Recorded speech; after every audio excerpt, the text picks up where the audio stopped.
Mais j'ai pas 2 heures tous les matins.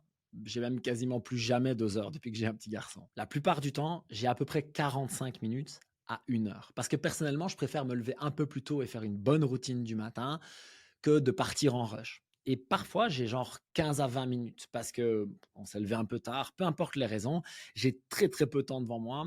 Et donc l'idée, c'est qu'à chaque fois, je dois sélectionner les plus importants pour bien démarrer la journée quand même. Alors quand j'ai justement à peu près 45 minutes devant moi, de toute façon, je fais la cuisine pour ma famille. Je commence par m'hydrater et puis je pars en mode cuisine. Ça me sert un peu de mouvement. Alors ouais, c'est pas aussi idéal que d'aller marcher dehors, mais tant pis, ça me sert de mouvement, c'est comme ça.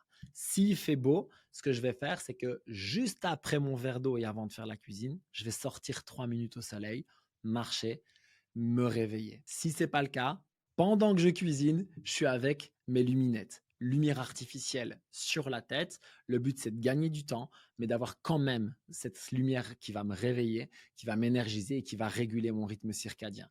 Je vous mettrai un lien vers la luminette dans la description. Peut-être que j'ai toujours un code de réduction. Et là, vous allez dire que je multitâche comme un fou. Et vous aurez raison. Cuisine, luminette, podcast dans les oreilles. Et là, je suis au top. Sauf si mon fils est réveillé, bien entendu. Là, il vient près de moi ou alors il joue. Évidemment, je mets rien dans mes oreilles à ce moment-là. Mais si j'ai l'occasion de mixer le mouvement, la lumière et l'apprentissage, c'est absolument top, je gagne du temps. Pour terminer, le dernier truc que je vais faire dans ces moments-là, c'est une visualisation express. Donc, au lieu de me poser, de respirer, de visualiser, etc., je vais juste m'asseoir, me focaliser 1 minute sur cette fameuse visualisation dont je vous parlais.